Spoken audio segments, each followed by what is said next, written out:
Good morning, and thank you all for joining us for the session, Asian and Asian American Political Influences. My name is Hannah Palin. I am the Moving Image Curator at the University of Washington, and I'm going to be moderating this session. So before we begin, I'd like to take a moment to acknowledge the Coast Salish peoples of this land, the land which touches the shared waters of all tribes and bands within the Duwamish, Puyallup, Suquamish, Tulalip, and Muckleshoot nations. A few words about the platform and format. So we're using Zoom meeting, and you will be able to see and hear our presenters and the session attendees. Please check that you're muted, and by looking at the lower left-hand corner of your screen, and also consider turning off your camera while the speakers are talking so that we can avoid any distractions, minimize distractions. And once we begin, just type all the questions into the chat box, and towards the end of the program, I'll share your questions with the presenters. We're recording this session, and the recordings will be available to conference registrants following the conference on the Guild's website. An email will be sent to all attendees with the links to the recording. If you're not interested in appearing in the recording, consider leaving your video turned off throughout this morning's sessions. So I'd like to introduce our three panelists in order. So Manish Chalana is an associate professor of the Department of Urban Design and Planning and a faculty member of the South Asia Studies program, Jackson School of International Studies, University of Washington. Chris Foss earned his PhD in US history from the University of Colorado Boulder in 2016. He's currently an adjunct professor in the history department at Washington State University, Vancouver. His book, Facing the World, Defense Spending and International Trade in the Pacific Northwest Since World War II, was published last year by Oregon State University Press. Chris's research and teaching interests are in Pacific Northwest history, politics, and US foreign relations in the 20th century. Betty Lau is a board member of the Changhua Benevolent Association, educator emerita from Seattle Public Schools, and director of the City U of Seattle Star Talk Teacher Certification Project. Brien Chow is the third son of the late Ruby and Ping Chow, a retired small business owner and chair of Changhua Benevolent Association Outreach Committee. So let's get started. Manish, that is all yours. I'll stop sharing and you can have the floor. Thank you, Hannah, for that introduction. I'll share my screen. Okay. So thank you very much for inviting me to this conference to share my work on South Asians in the Pacific Northwest. Good morning, and the title of my talk is on the screen. It's Invisible Minority, the South Asian community in the Pacific Northwest after the Anti-Hindoo riots of 1907/1908. It's part of a much larger project that I started a few years back, and I'm only returning to it now, and I have a publication in press on it. If any of you are interested, I'm happy to send that out to you because that's a much larger publication, so I'm going to breeze through some of the details. So the first decade of the 20th century saw several thousand men migrate from India to North American West Coast. While most settled in British Columbia or California, a small number moved to the US Pacific Northwest states of Washington and Oregon.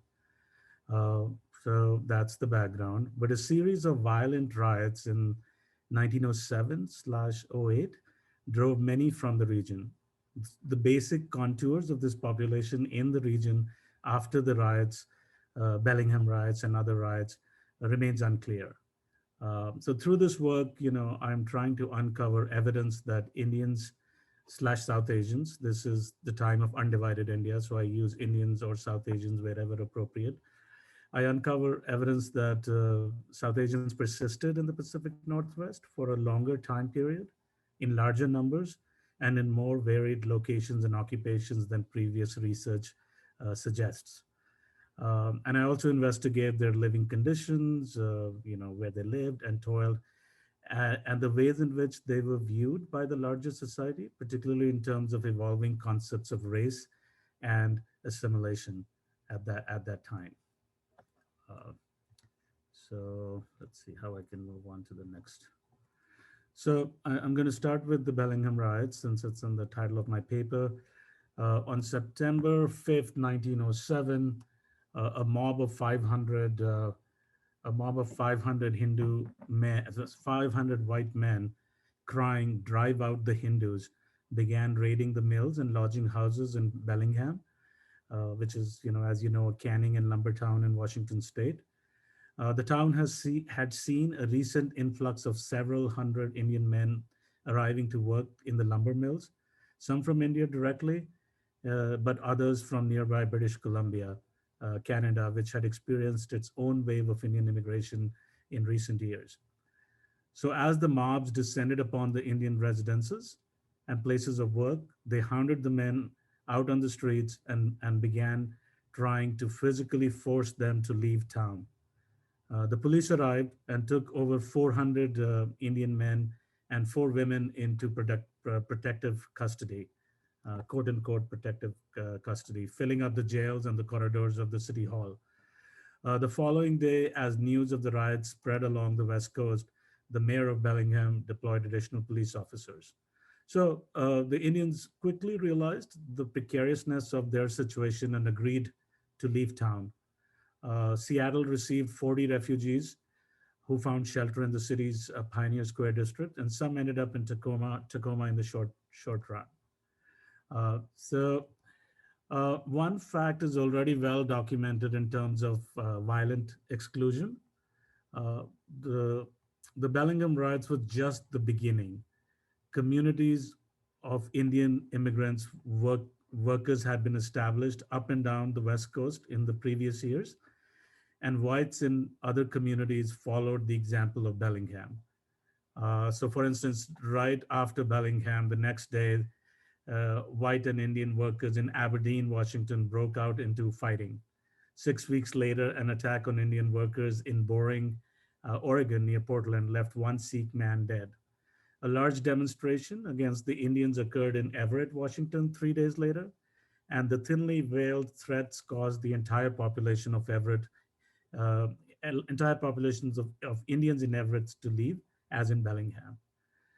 There were other riots also in BC and California around this time that I'm not going to have the time to cover. But a quiet peace endured for over 2 years until the outbreak of another major race riot that involved 300 Hindus and 200 whites in St. John's near Portland, which only ended when the Indians agreed to leave. So keep in mind the anti-Hindu riots occurred specifically in the context of the long year of stock market downturns that had the country apprehensive at that time. At the time of the Bellingham riots, the economy had fallen 30% from the previous year, and that ultimately culminated in the Panic of 1907, which was unfolding as the riots were taking place. Uh, Ultimately, the riots themselves led almost immediately to a series of informal policies by the immigration officials to keep more Indians out of the country, policies that would ultimately become official by 1970s in the next 10 years. Uh, the Bellingham riots, in that regard, was a major occurrence that shaped South Asian demographics in the region for decades to come. Some headed north to British Columbia. Others headed south to California, where there was also a large and growing population of Indians. However, uh, the destinations of many remain unknown after the Bellingham riots, and so do their long-term fate. We don't know who these men were and what they did after they were supposedly had to deal with the riots. So even all seminal works of immigration history, including Spickard's landmark history of American immigration, declares they just mentioned briefly that South Asians immigrants worked in Washington State, and sometimes they also mention Oregon. And then after the riots, they were driven out, and all of them moved to California.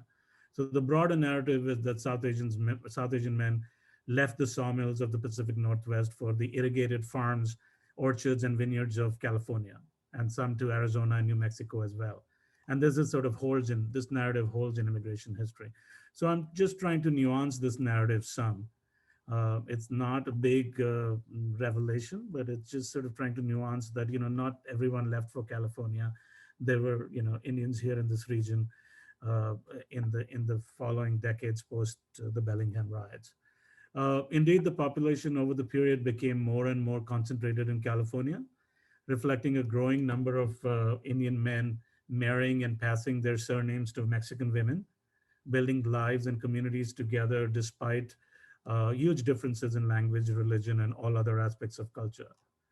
Uh, and one partial exception to this narrative is the case of Astoria, Oregon, which where there was growing documentation that even after the Bellingham riots, Indians remained there for another decade.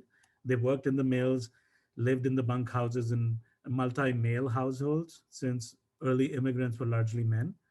The community organized here in Astoria around a Gurudwara, which is a Sikh temple, and that also functioned as a community space.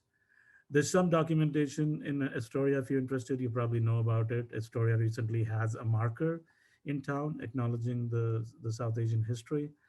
What you see here is the contemporary view of the Hindu Alley by the Hammond Mill at Alderbrook in Astoria. Uh, Astoria is also famous or also recognized in immigration history because it is the site of the founding of the Ghadar Party, which is an early anti-colonial pro-Indian independence movement. Because these men were isolated and they were discriminated, as well as they had savored the taste of freedom in North America, and that gave rise to nationalistic movement, which is called Ghadar, that helped independence activities in India and ultimately led to the British, leaving India in 1947. So that's why Astoria is central. Very quickly, where were these men coming from? The majority men were coming from the province of Punjab, which, as you know, was a much larger province under the colonial British Empire. Today, it is, a much smaller state in India that you see in the black outline. And it also, the historical region of Punjab comprises comprised much of northern Pakistan today. So the area is the homeland of the Sikh faith, but with a large Hindu and Muslim population as well. All three groups were represented among the early immigrants, although Sikhs predominated, as has been widely pointed out in literature. Uh, at the dawn of the century, the largely rural and agricultural Punjab suffered from drought and famine, and that exacerbated by low wages and high taxation by the colonial administration. So this forced men, but especially younger sons, to migrate in search of better prospects. Many joined the Indian Army. The Sikhs, in particular, served in large numbers in the British Army and were favored by the British for their superior martial skills and loyalty. And some were already familiar with the US and Canada because they had been part of the British Indian Army that had arrived in North America to commemorate Queen Victoria's Jubilee celebration in 1897.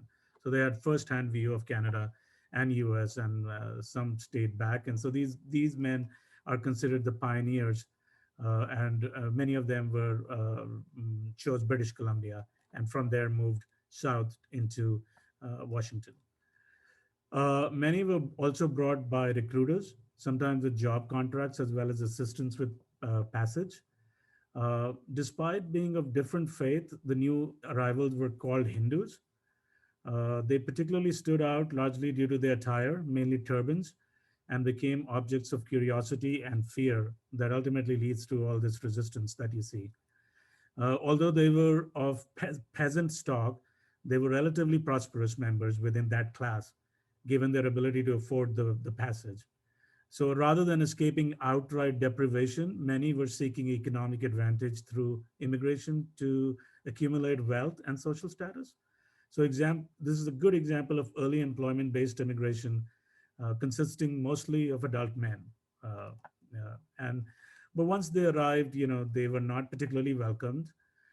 As early as 1909, the Commissioner General of Immigration, Daniel Keefe, admitted that it was the unofficial policy of the Immigration Service to find ways to exclude Indians.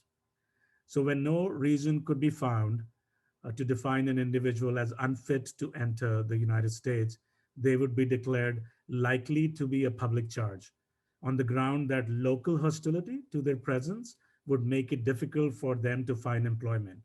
So just think about it. Local hostility to their presence would make it difficult for them to find employment. So, by this logic, then, the xenophobia of whites alone made them unfit to enter the country, right? And if you see the chart, if it's visible, in 1908, 438 potential immigrants were debarred, including 118 deemed likely to become public charge and 107 determined to have some mental or physical impairment that would prevent them from making a living. And all these were rather arbitrary charges.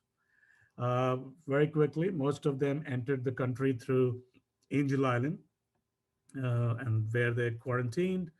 What you see here on the right is the Gurumukhi script of Punjabi that was recently discovered by the University of California researchers in the upper floor barracks of the Angel Island holding center. So this is where the Sikhs were writing about their experiences with the immigration as well as their journey.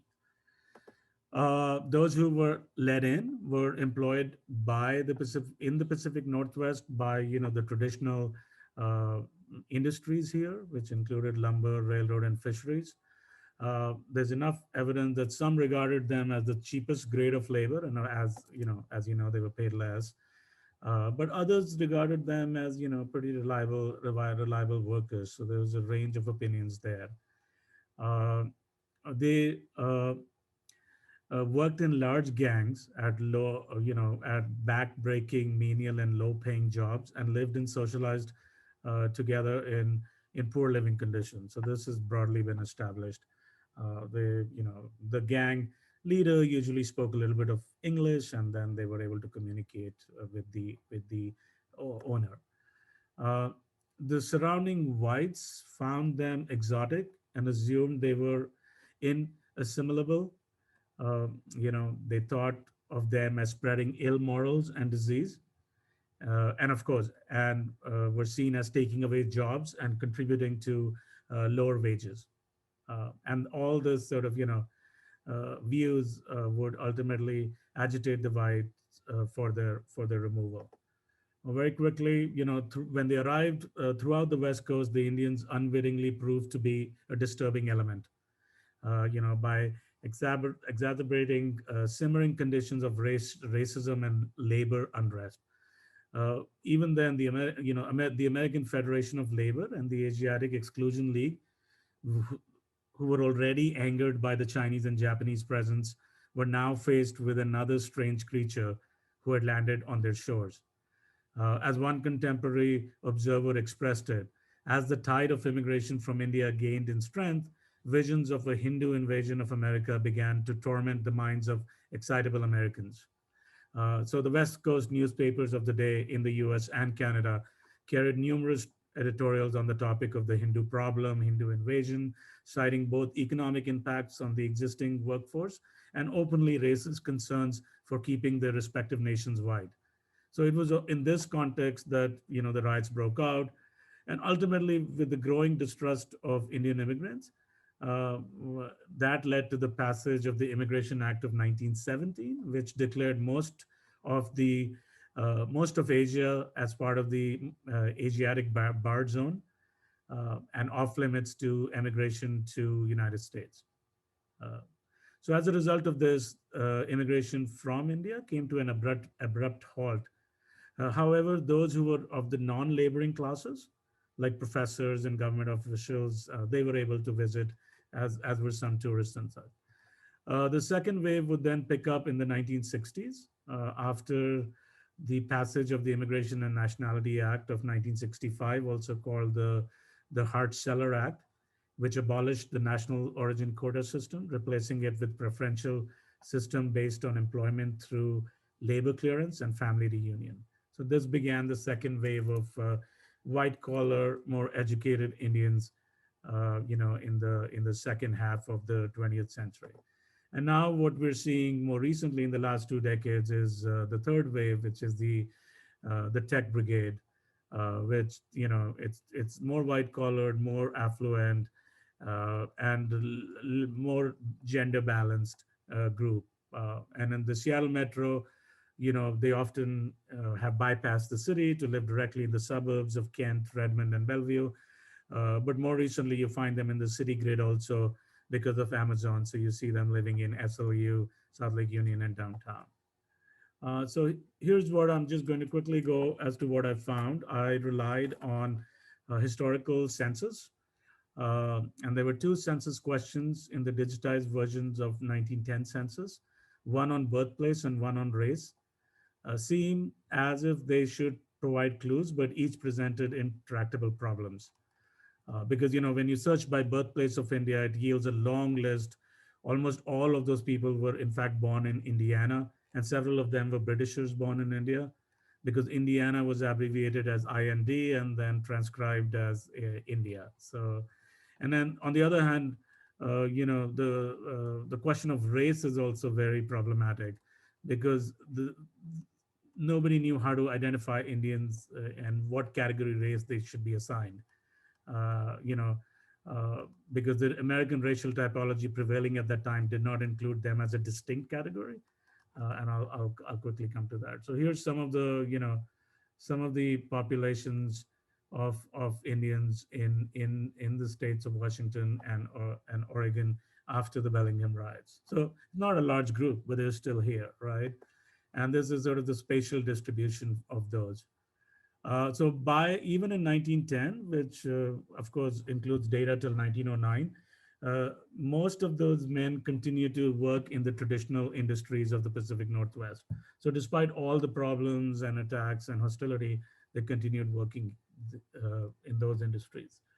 And uh, but despite their dwindling numbers, the men who remained in the region, they achieved a slightly wider array of experiences beyond the commonly discussed lumberman, railroad worker, or even students in UW at that time.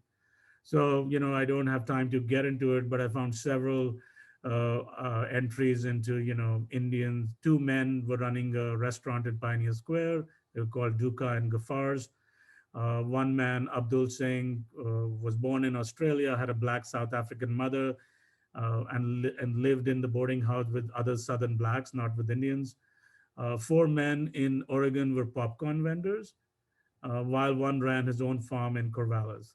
And there were many men who were now living alone in boarding houses away from other Indians. So they're in 1930. The popcorn vendors are still present, and they're joined by an entertainer named CFB Sardana, a janitor with a very Americanized name Joe Maharaj, and so on and so forth. What I'm pointing out is that not only were they here, they were also in a wider range of employment than the traditional industries offered. Uh, their living condition, they pretty much continue to live in similar conditions like they did in Bellingham. They lived in one or more small number of boarding houses or bunk houses, often with other men, uh, you know, and so there were dense clusters. In St. John's, for example, dozen lived together in Monarch Lumber Company bunkhouse. 19 lived on Charleston Street, and 14 resided in a shipyard in Johns. And many of them in Portland, for instance, lived. Several of them lived in three-row houses along 14th Street West, surrounded by other immigrants from Eastern Europe. So in Seattle, as you see in the picture, most men lived on the industrial tide flats between the Duwamish River and the cluster of train tracks in what is now the Sodo district. Uh, I'm running out of time, so I'm going to go quickly. So the lives, habits, and homes of these men fell in under increasing scrutiny of the expose journalism of the progressive era. Most newspapers presented them as dirty people living deplorable lives in decrepit conditions. The main narrative, of course, was how these men were unable and unwilling to assimilate, with no sense that existing policies of white xenophobia may have any role to play in the men's condition. For example, it was reported in the Tacoma's Hindu district in 1907, some 75 Indians lived in 8 dirty, condemned buildings. That's I quote. One officer was shocked to find many men sharing rooms, some in dark basements, some even in barn behind one house, and ordered them all to vacate. And in the same year in Seattle, a band of dark-skinned strangers were found living in shacks in Rainier Valley. So in the midst of the squalor and scrutiny, one comfort for this man, as Seattle Times reported, was their ability to maintain familial aspects of life in India, including a traditional Punjabi diet of vegetables, lentils, and occasional meat and roti, which is an unleavened bread. Uh, and they were reported as having problematic behaviors like heavy consumers of hashish and excessive beer and whiskey drinkers. Considered unsanitary, inassimilable, and unsuited for the climate of Pacific Northwest. So I'm not going to be able to read all that. So let me just quickly move to, so there were some positive stories reflecting both aspects of assimilation and, but however, the archives also reveal individual stories of men continuing to struggle hardships, deprivations, and misunderstanding. So two end up in a state of mental asylum in Salem, Oregon, where they spent at least a decade from the 1920 to 1930 census. Two ended up in the state insane asylum in Salem, Oregon. Yeah, I've made that. So sorry. And then Shah reveals multiple cases of Indian men being sent to prison for sodomy. One of these in the picture is Chanam Singh. I got his files from the Washington State prison system, and he was arrested in a rooming house in Seattle's Pioneer Square in 1914 for having sex with a 16-year-old white male. The 33-year-old Singh pled not guilty, but was ultimately charged and sentenced up to 10 years imprisonment in Walla Walla. He was issued parole in 1915, and by September, he gained permanent employment with the Elliott Bay Lumber Company, and he received a full discharge 5 months later. So there's stories of many stories such as this. I want to point quickly to the question of race in the 1910 census, which is very revealing. The question was filled out by the census taker, not by the individual. And enumerators were provided relatively few options. They were provided options of white, black, mulatto, Chinese, Japanese, Indian, that is Native Americans, and others. So individual census takers were consistent in their assignment of Indians to a given race, but there was wide variation among them. 8 enumerators considered them white, and an equal number considered them other. One considered them to be black, one mulatto, and one Indian, presumably Native American. And one ignored the instruction and wrote in HN, that you see here, presumably for Hindu, and then scrapped it off, then erased it. So the confusion over the Indian race is most poignantly reflected in by. Sorry. I only have 2 minutes left now. I'll wrap up. The confusion over the Indian race is mostly poignantly reflected by one enumerator in Seattle who first wrote in something and then erased and left the entries blank. In short, Indians in the Pacific Northwest were identified with every possible option on the census list except for Japanese and Chinese. This is especially ironic given that current day U.S. Census Indians are all listed as Asians, along with Asians and Japanese. So that was the point of race making. So in short, so I'm going to end with perseverance and prejudice. So in short, white racial hostility, evidence from the series of anti-Hindu riots and the subsequent increasing legal barriers, strongly shaped the broader experience of Indian men in the Pacific Northwest. In this work, I've tried to make clear that South Asians men persisted in this region, right, although in declining numbers, for at least 2 decades after the Bellingham Riots, and reflected a wider range of experiences, in those decades than previous scholarship has suggested.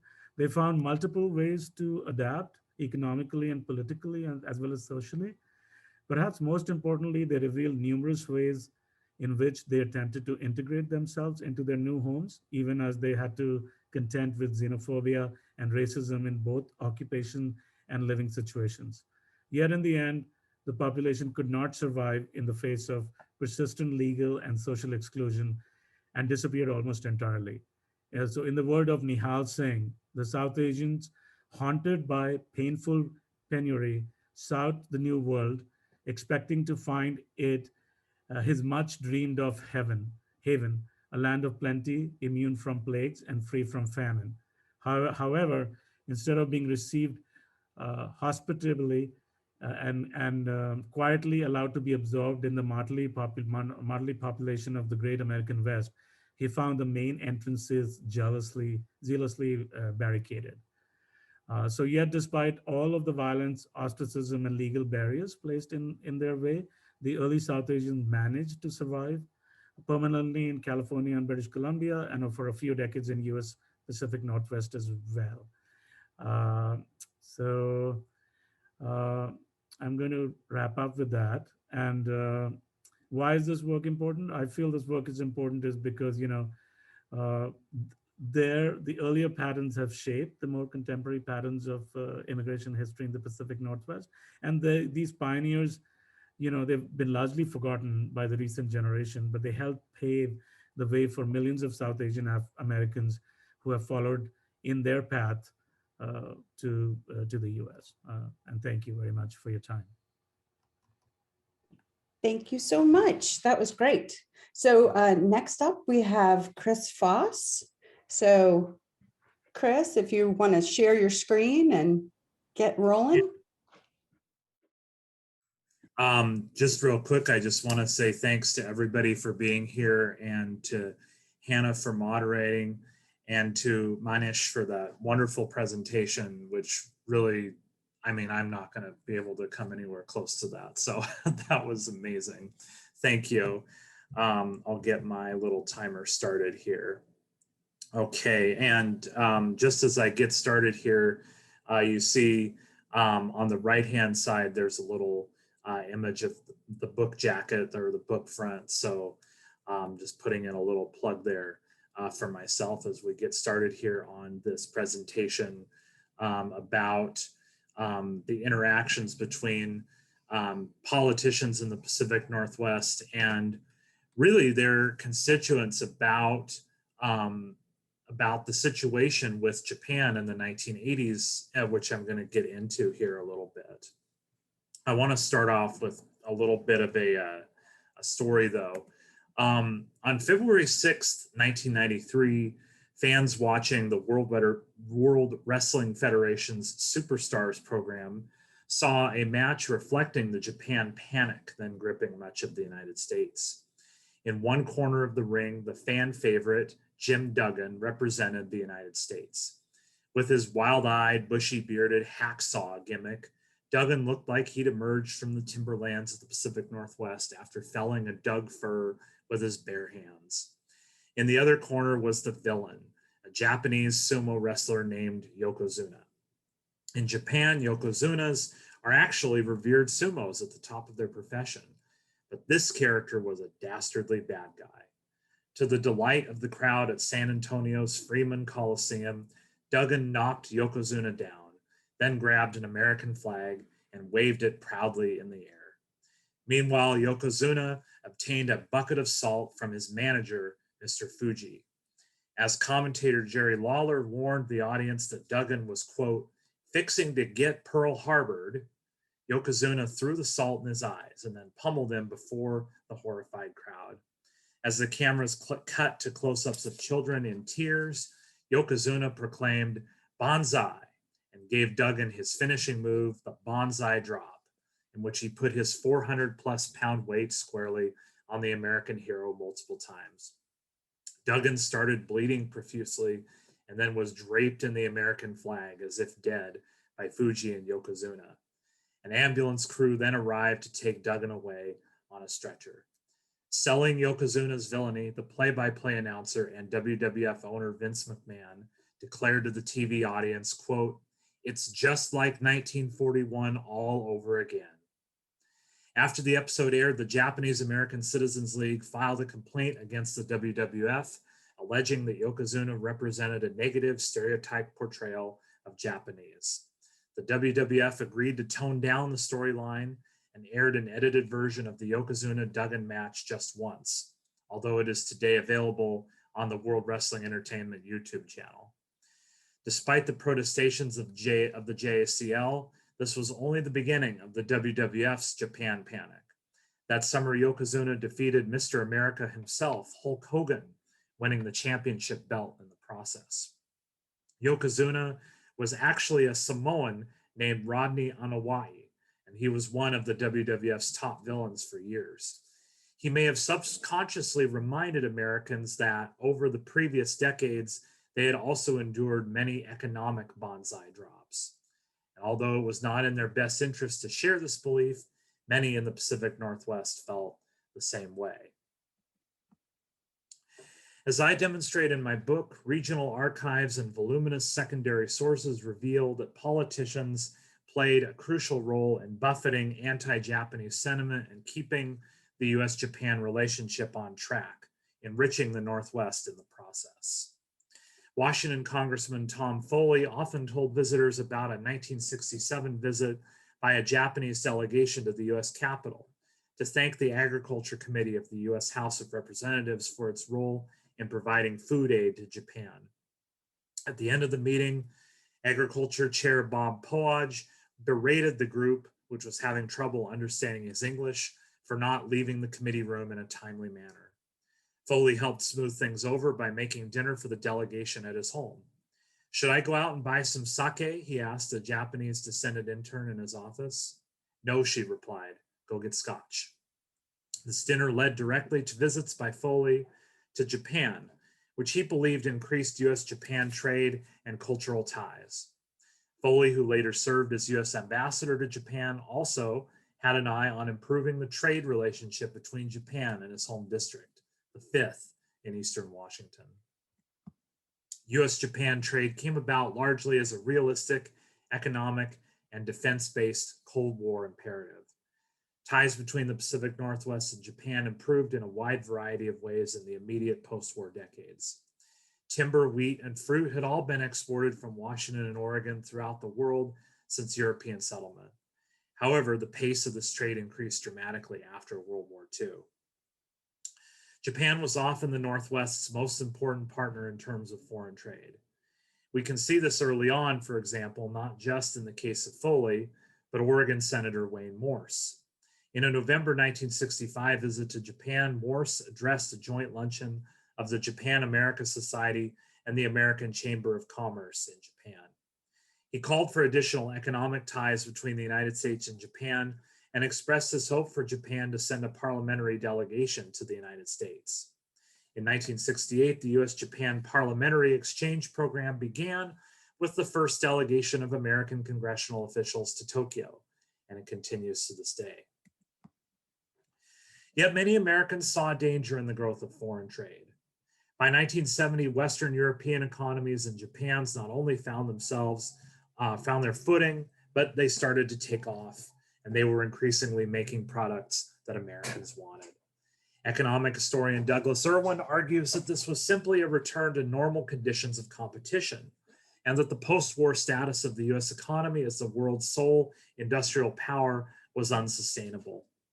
This did not make the experience any less painful for some domestic producers, especially in the US automobile and textile industries, which came under siege from foreign imports.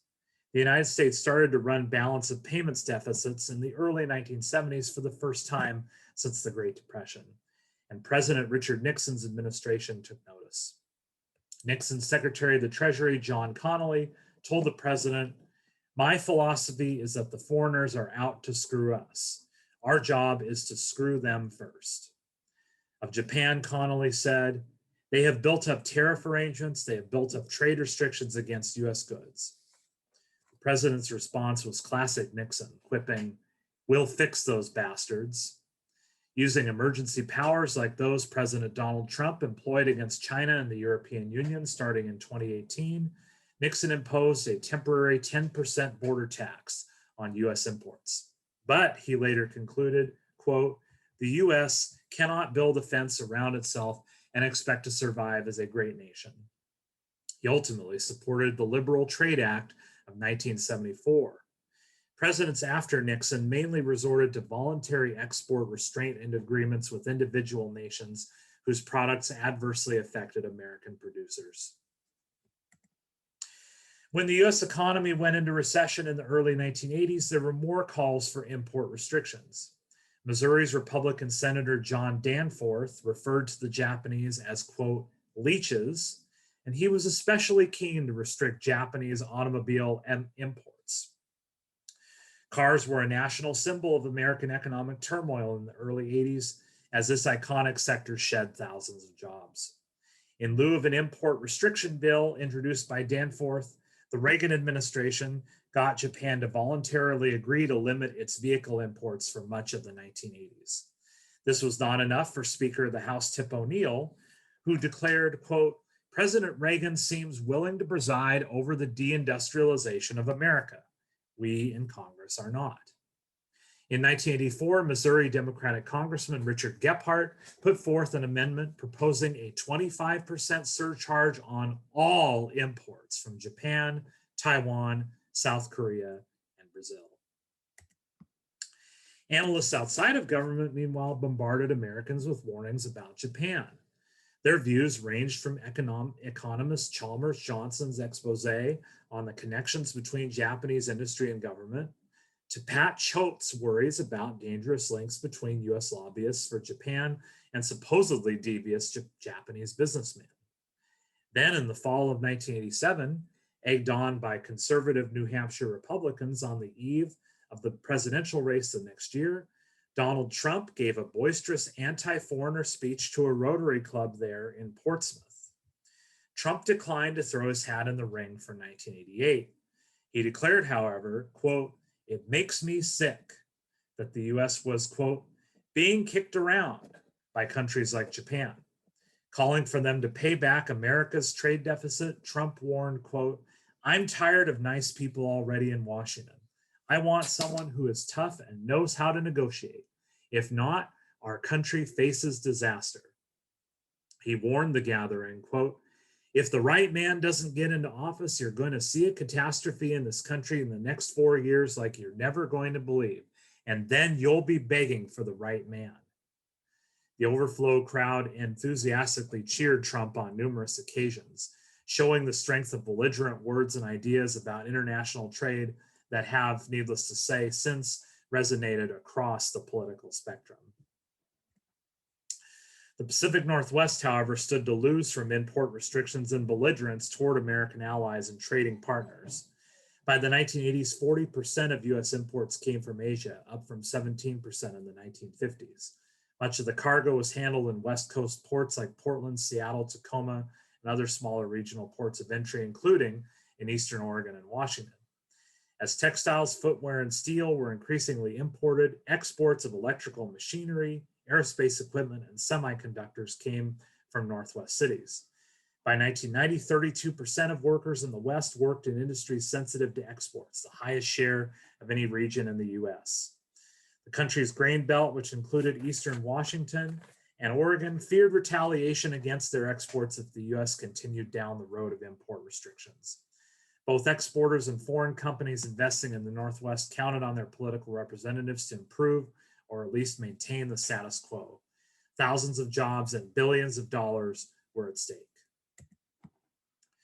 In my book, I discuss how many Pacific Northwest politicians dealt with Japan. Here I will focus on the efforts of Congressman Foley because his Japan relations had unique, critical, regional, and national impact. In his district east of the Cascades, water impounded by Columbia River dams turned the semi-arid sagebrush plains of eastern Washington and Oregon into fruit and vegetable fields. Watermelons in Hermiston, Oregon cooled off the region in the summer, while apple farms dominated national and global crop supplies. As American food culture expanded abroad, so did Pacific Northwest foodstuffs, as evidenced by the growing outflow of frozen French fries processed east of the Cascades, sent on Columbia River barges to Hong Kong and other Asian destinations. And then there was wheat. During the Cold War, wheat was second to timber in terms of Pacific Northwest agriculture commodities.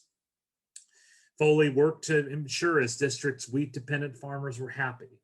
He did so well that during a visit to Spokane, the former Japanese Prime Minister, Tsutomu Hata, referred to him as Mr. Wheat. The farm vote was critical to tilting conservative constituents in the district toward the liberal Foley and to building his electoral base of support as he ascended the leadership ladder in Washington, D.C. His position on the House Agriculture Committee stemmed from domestic political needs, as well as an interest in foreign affairs. By 1985, all of Washington's wheat was exported.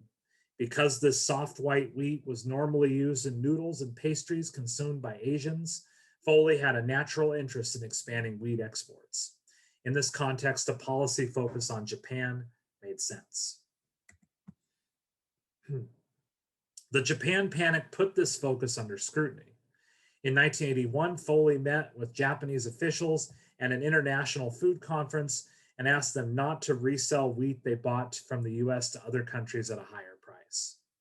In 1982, Foley pushed Japan's agriculture minister and officials from the Japanese Flour Millers Association to buy Eastern Washington farm products and to reduce import barriers on grains, fruit, beef, and forest products. In 1984, he sponsored a bill to establish a commission to study the expansion and improvement of agricultural export programs. Midwest farmers, meanwhile, favored restricting trade because their red wheat, as opposed to the white wheat of the Northwest, was used for domestic consumption. Foley was in a tight spot when a farm bill came up in 1985 that favored protectionist interests, which he, as the House Majority Whip, the third highest ranking House member, had to conciliate, bringing into conflict his regional and national constituencies. The Washington Wheat Growers Association lobbied for features in the bill to help them reclaim lost export markets. Both the House and Senate Agriculture Committees approved versions of the bill, but the Senate bill contained a provision that could increase wheat prices by establishing strict production quotas if desired by a referendum of farmers. Not sure how that was going to work practically, but the referendum put Foley in a tough position because it was opposed by Washington wheat growers, yet supported by Midwest Democrats. In the end, Foley reluctantly supported the referendum because he was concerned that he might otherwise be deposed as whip or eliminated from future consideration for going up in the House. When Reagan vetoed the bill, Congress attempted to override, but it needed a 2/3 majority to do so. Foley was able at that point to skip the override vote because he knew that the attempt would fail. By not voting for or against the legislation in its final form, he saved face with Congress and also with his farm constituents. Foley could not give his full-throated support for free trade during the Japan panic years because he had to cobble together coalitions of free traders and protectionists, not only on trade legislation, but on many other bills as well. On the one hand, instead of erecting trade barriers against countries who dealt unfairly with the US, Foley insisted the way forward was for the government to negotiate with violators of trade agreements. While he believed Japan's trading practices were restrictive, under no circumstances would Foley entertain protectionism. Foley told a constituent, quote, "Washington is a major exporting state with real promise for even greater growth in future years. Protectionist legislation potentially poses a grave threat to this important area of the economy by inviting foreign retaliation against Washington state products that are successfully competing in foreign markets." So Foley tried to play peacemaker among his various constituencies. The Seattle Times praised his efforts, arguing, quote, "The Japanese could scarcely find anyone better qualified to warn them of the peril in which their own protectionist policies have placed them." Despite Foley's placement as one of the country's most powerful politicians in Washington state's economic interests in international trade, Foley represented what was at the time an increasingly unrepresentative point of view within Congress and his party. The Times warned of what Foley called, quote, "a strain of developing American militant nationalism," end quote. A Port of Seattle official warned that the Gephardt Amendment I mentioned earlier, which would have taxed American allies carrying a trade surplus with the US, would endanger Pacific Rim trade, reduce local employment by several thousand jobs, and eliminate millions of dollars in revenue from the King County and Washington state economies. Foley warned that the position of the Seattle port director, however, was not reflected in the general attitude of the United States. While disagreeing with what he termed protectionist militancy, Foley sympathized with it, arguing, quote, Japan practices a cutthroat competition internally. Sometimes anything seems justified to win. In the end, the best result possible for Foley occurred. The Gephardt Amendment died in Congress.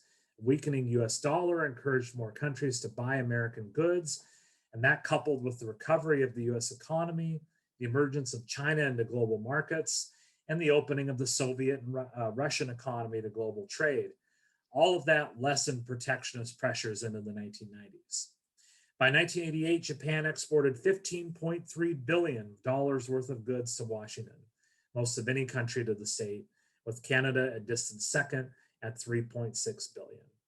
Washington, meanwhile, imported $6.3 billion in Japanese goods.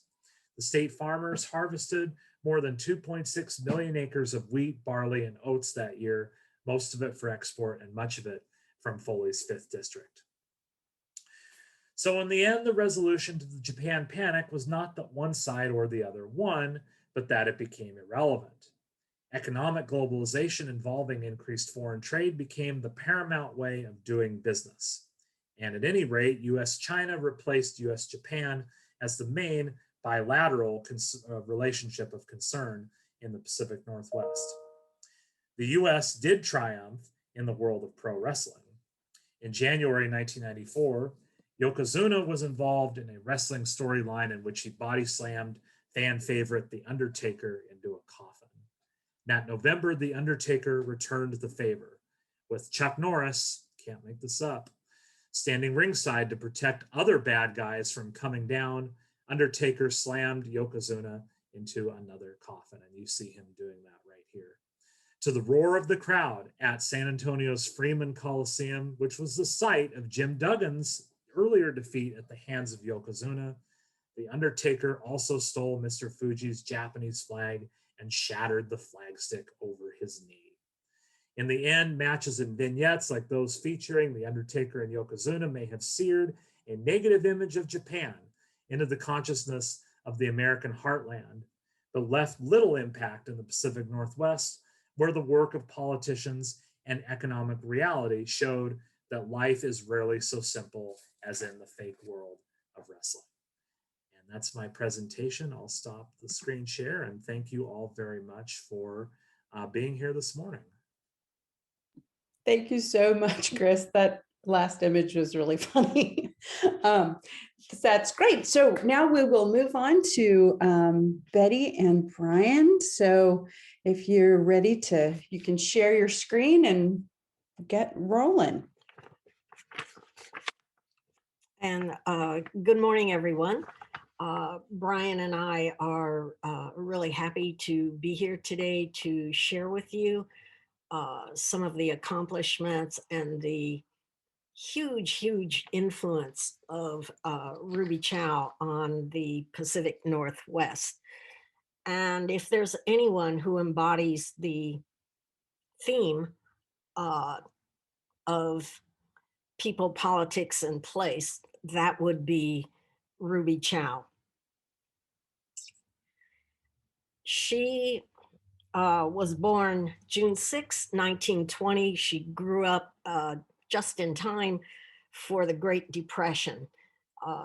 The Chow family suffered from a lot of extreme poverty. There were 10 siblings total. Her mother was a widow, and the family of 10 decided that they were going to do everything possible to try to stay together, keep the family together. They refused all offers from social services to split the family up and send the siblings to live with other families.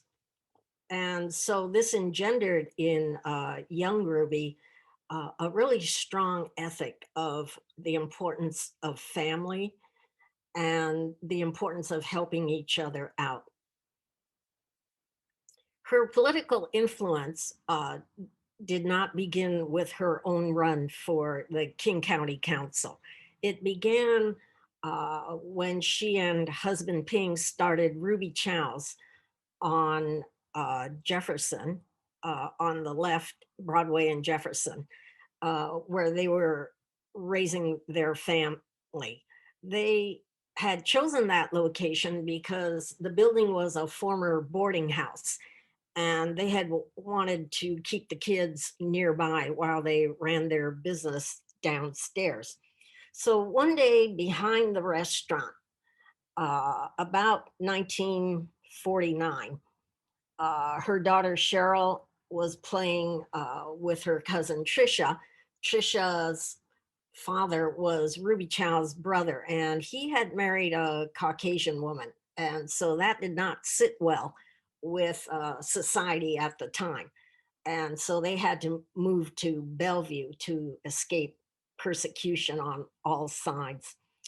Well, anyway, Trisha and Cheryl were playing out in the back, and a woman who was going by said to Trisha, who is biracial, bicultural, "Little girl, you shouldn't be playing with the enemy." And Ruby Chow happened to be there because she had saw the woman stop to speak to the children, and that really shocked her. And so she decided, what can I do to try to improve the situation here for Chinese, for Asians in general? And so she went to the Zhonghua Benevolent Association, which was the and is largely considered to be the primary Chinese organization in the state of Washington. And that is the photo on your, well, to the right on the screen. And she said, you know what? We need to, and this was an all male board. And she said, you know what? We need to have a PR campaign to try to bridge this gap and get rid of the hatred and help people in the larger society to understand that we are not a threat. And so the Zhonghua board, yeah, Ruby, okay, fine. You can do it as long as you take care of it. And so she did. So using the restaurant as a base, she was able to begin influencing patrons and customers. Her restaurant became known as a place where the political and social elite of Seattle began to gather. And she realized that this would be the perfect place to try to make suggestions to people when they were in a good mood. For example, the head of AT&T, the head of Seafair would come in, and she saw these as opportunities to improve relationships. So one day when the head of AT&T was there, he was saying, you know, we're short of help. We need more help. And already two girls had come to Ruby Chow and said, hey, we answered this ad for AT&T and they wouldn't hire us. And so she said to the head of AT&T, well, I have an idea to solve your problem. I know these two girls who are really good, who would be a great fit with your company. And so the CEO pulls out his business card and hands it to her and says, okay, when they show up for the interview, tell them to call me. And so that's how AT&T was first integrated. The Seafair chairman asked her for a dragon. They were always looking for ways to increase the excitement and the colorful representations in Seafair. And so she said, sure, no problem. And she and Ping Chow hopped on an airplane, went to Hong Kong, And in 52, they brought in the first Chinatown Dragon, which has been performing every year since, with the exception of a couple of years during the civil rights era when the police department asked for the Chinatown Night Parade to be postponed until the following year. And so as she came to know all the political elite of Seattle, she she was listening to their conversations and she would make suggestions. And so in addition to that, she threw herself into charitable works with the media. And so she became very popular with the media because of the Seattle Times Fund for the Needy, the PI Ice Capades fundraisers. And so she wasn't thinking too much about the political involvement for herself. But in 1961, Wing Luke came to her and said, I need a base of support for my political campaign for the Seattle City Council. And she agreed to help him. And I asked her, why did you decide to help him? And she said, well, number one, it's very unusual for a Chinese male to ask a Chinese woman for help. Number two, the Zhonghua Benevolent Association had already turned him down because they have to stay neutral in politics. And so she took over the management of his grassroots campaign. One of the things that she did that has become pretty common now is that she arranged with the fortune cookie factory to produce fortune cookies. But she was astute enough to know she could not just say, vote for Wing Luke. So in the fortunes, instead, she had placed in there, Wing Luke says, instead of Confucius says. And then she would put in a proverb for that, a whole series of proverbs. So, and then people would say, well, who's Wing Luke? And so this is one way how she promoted his name. Other Asian political persons who aspired to elected office started coming to her to get help. The next one was Judge Warren Chan, whose mother in the Depression had helped her family out as much as they could. And so she organized the community to help, again, with the fortune cookies, fundraisers, and she even pulled my father in, who owned a dry cleaners and laundry, except my dad wasn't as politically astute. In those days, in people's suit pockets, there would be a fake handkerchief. It actually was the top of a triangle of a handkerchief, and then below that would be a card. And he had printed on the cards, vote for Wing Luke. And so our family did that until the customers began complaining. And so my dad had to stop doing that.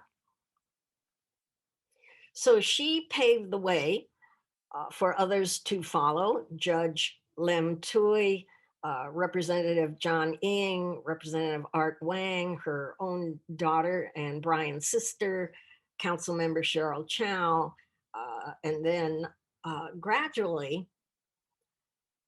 other Asian groups started to run for political office. They figured, well, if Ruby Chow, who didn't finish high school, can get into politics, then I could do that too. And so here are some earlier articles where she brought her own unique brand of doing things to the King County Council.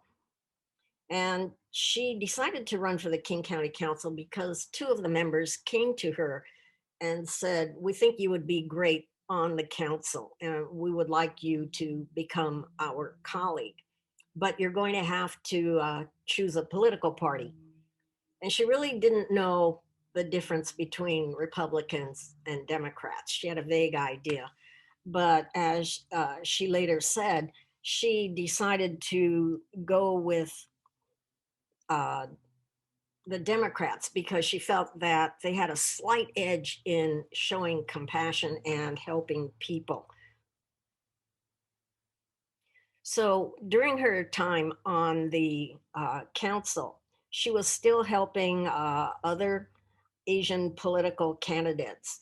And as it was noted by Rick Anderson, journalist Rick Anderson, uh, when Governor Gary Locke was elected, if it wasn't for her work paving the way, using her restaurant to explain Chinese culture, Chinese cuisine, Gary Locke would not be the governor of Washington state.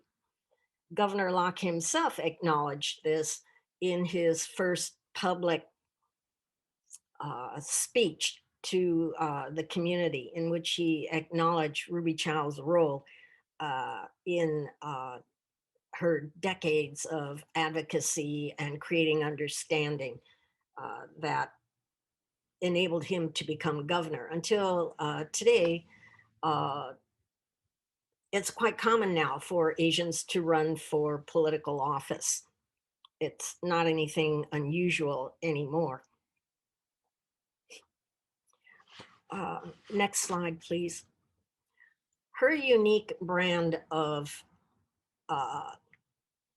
government was that her view was that governments, the role of government was to help the individual, not so much to deal with big picture issues, which is what her council colleagues were doing.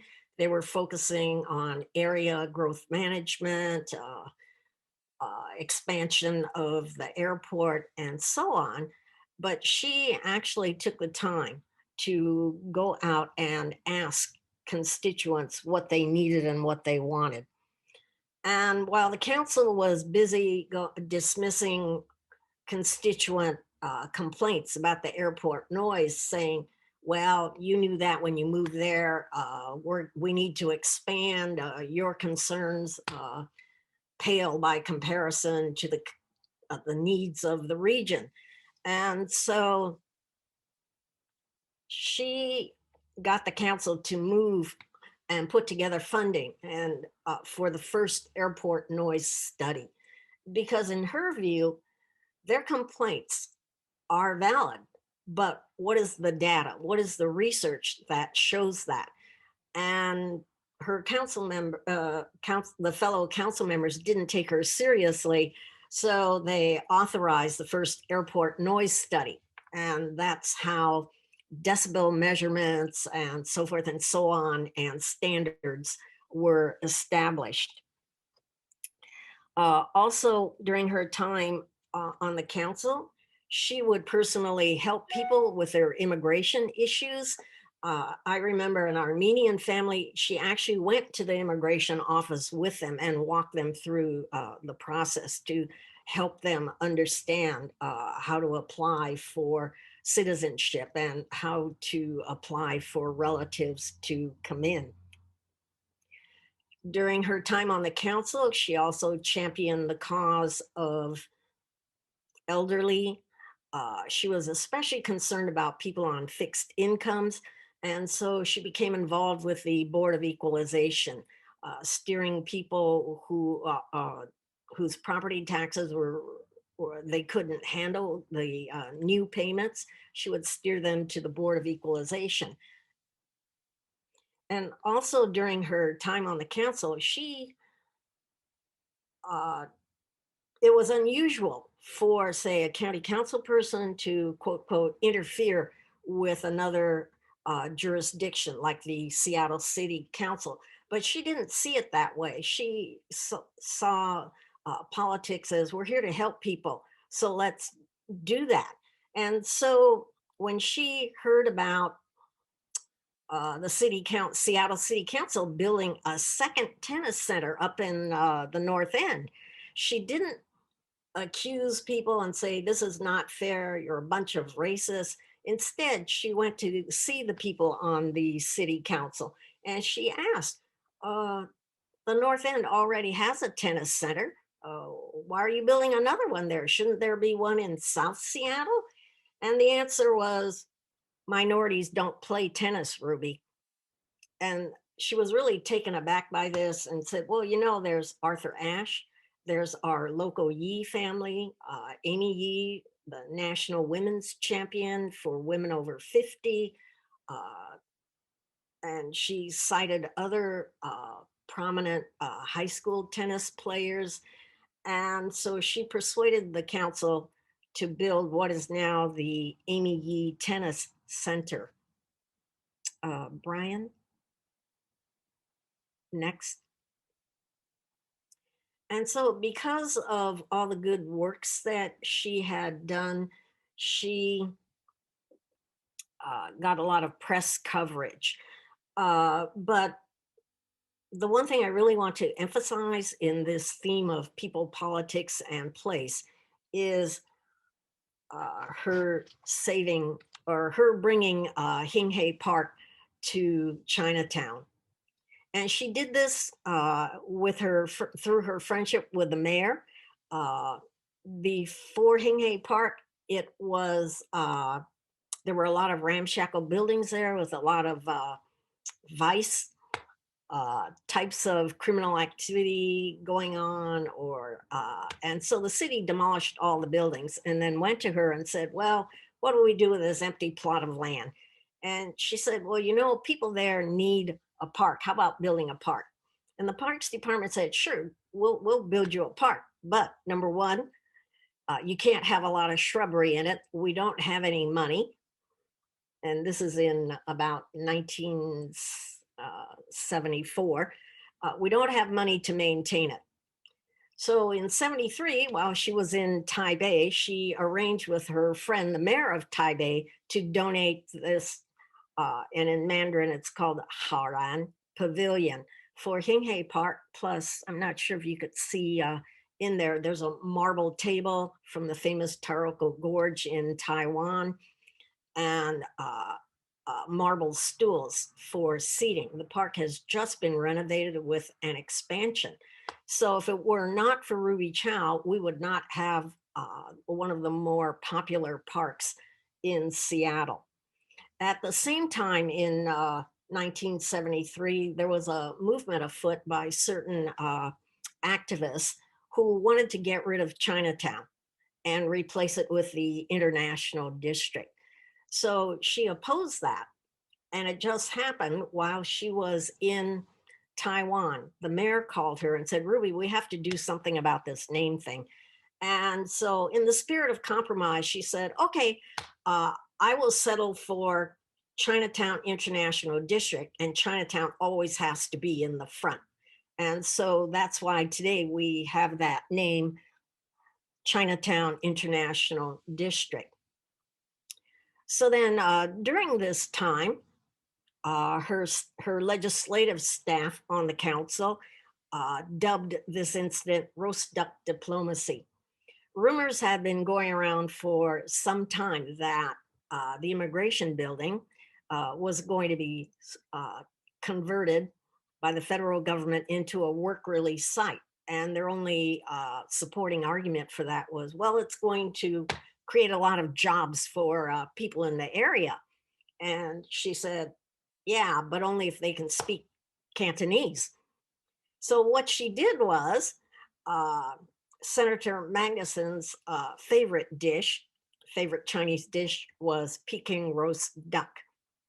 So her husband carefully prepared a roast duck with all the sauces and wrapped it up in foil. And she got on the airplane with this duck and went to DC and presented this duck, and the argument that we cannot have the INS building be turned into a work release site. And so that's how today we have, let's see, 04, it was closed, 08, it was turned into Inscape, an artist's home. And so you see that in the lower right there. Brien, next slide. The Chinatown Gate, which has become very popular, very iconic. Although the organizing committee was working on getting permits and trying to figure out with the city, how do you permit a gate? Because the only permits that existed at the time were only for buildings. And her role in this was senior advisor. She secured the initial funding from the South Downtown Foundation. At first, $25,000 to do a feasibility study, and then an additional $75,000. So when you see that Chinatown Gate, think Ruby Chow. One of her, as you know, one of her interests is helping the individual. And so if any of you in the audience have ever had heart surgery or procedures doing with your heart, we owe that to Dr. Lester Sauvage, who called her up one day and said, Ruby, I've got a problem. Can you help me with this? And she said, sure. What is it? What can I help with?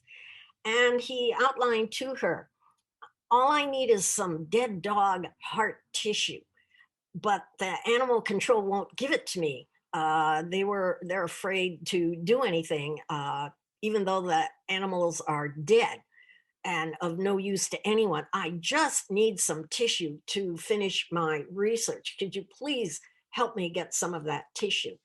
And she said, I'll see what I can do. So she called animal control and said, after hours, I want you to stay.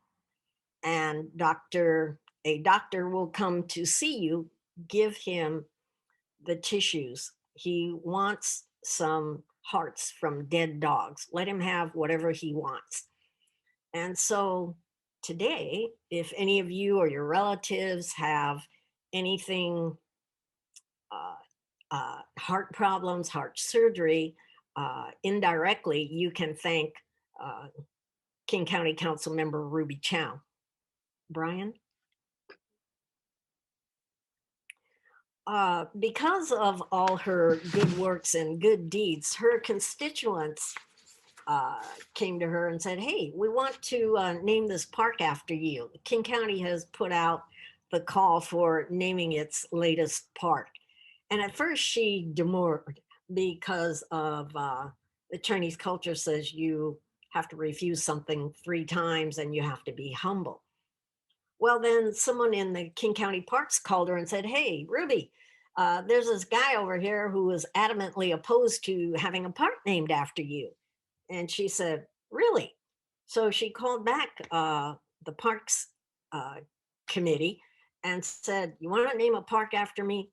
Go right at it. I am honored that you would think of me that way.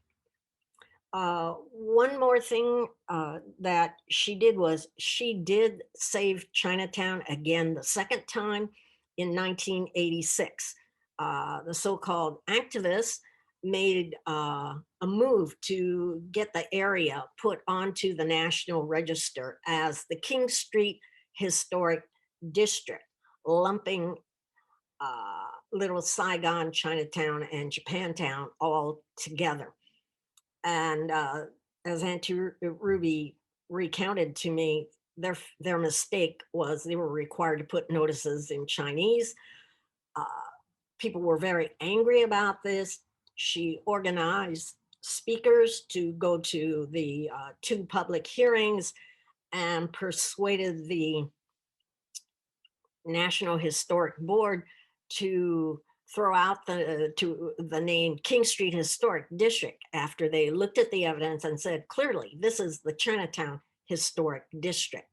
And so that's why we still have a Chinatown today, thanks to her efforts. Brien, is there another? Yes. Also in recognition, her council colleagues named one of their floors in the Schnook building after her. So besides the besides the park, she has the Chinook building, and then there's one more, Brian. A room in the Wing Luke Museum named the Ruby and Ping Chow Family Room, used for education purposes, because another one of her great interests was education of immigrants. And for that, she went to the superintendent with a couple of community members and got the transitional bilingual education program started, because there was opposition to helping people with their native language. It was a huge controversy then, education in native language or education in English. She brokered a compromise with the legislature, transitional, only enough language help until they could take classes solely in English by themselves. And so I want to wrap up our presentation on the remarkable Ruby Chow. I hope it's given you a greater understanding as you move about the Pacific Northwest, that you think about Ruby Chow and her influence on the many, many things that she did while a council member, in bringing in bus shelters to the poorer neighborhoods, in fighting for lower taxes for those on fixed incomes, and all the cultural exchanges that she managed in a long life of service to the region. Thank you. Wonderful. Thank you so much. That was really fascinating. I appreciate that. So we have just a very few minutes left. There's been a very vibrant discussion in the chat, but if anybody has any other questions for our speakers, please, and I would invite everybody to join in, our three speakers, to be visible and stuff. So if anybody has any questions, please feel free. You can put them in the chat, or you can just go ahead and unmute if there's not a ton. So anybody? If you would like more information on Ruby Chow or Chinatown history, let me type my contact. I never here. Yeah, perfect. I'm more comfortable with a piece of chalk and a blackboard. Sorry. It's all good. That's great. There we go. There's my contact. Wonderful. And I think, Manish, you put yours in there too, because your paper's coming out soon. So folks can scroll back in the chat and see. And I don't know if, Chris, if you wanted to be contactable in the grand scheme of things, but that would be great for folks to reach out if they have more questions, or, as we heard, as I was looking through the chat, it sounds like there's a photograph exchange that's going to happen soon. That's wonderful. That's great for the connections and stuff. So, not being from the Pacific Northwest, is Ruby Chow still around? She's passed. Brien, what year was that? I think it was, she passed 2008. Oh, thank you. Oh, 12 years ago. Okay. Yes. Great. That's remarkable. And for all the people that have been there, this has been a wonderful presentation. Thank you all. Thank you. Great. Yeah. Anybody else out there got another? I can't see everybody, so. I'm Alice Lightbaker. Great. And I know my screen name say Steve Baker, that's my husband. And so I live in California, the Bay Area. So it is really wonderful to hear all the free speakers this morning. All these topics are new information for me. And so I am very curious about, with what's going on. All those are really pioneers stories and great leaders in your area. But I'm curious about whether there's some some work going on right now in the area in regards to what we're facing with the anti-racism, particularly like in our area, there are incidents of attack to Asians. And so I'm curious about what kind of work going on up there. If I may answer that, I had a meeting. I am currently on the board of Zhonghua Benevolent Association, like my father before me. And we had a meeting last week. Brien and I are on the same board. And we had a meeting last week with representatives of the Department of Justice. And one of the things that came out of that was, how do you report a hate crime, which they provided us resources in English and Spanish. And I said, well, we're going to need it in a lot more languages than that. And so it was something that I think we were able to bring to the forefront. Especially, it's difficult for people in traditional communities to report crimes. But the first thing we're supposed to do is call 911. They have a multilingual hotline, again, thanks to Ruby Chow, who was the official police interpreter back in the 70s, and interpreter for the hospitals. And so she got those multilingual hotlines established and started.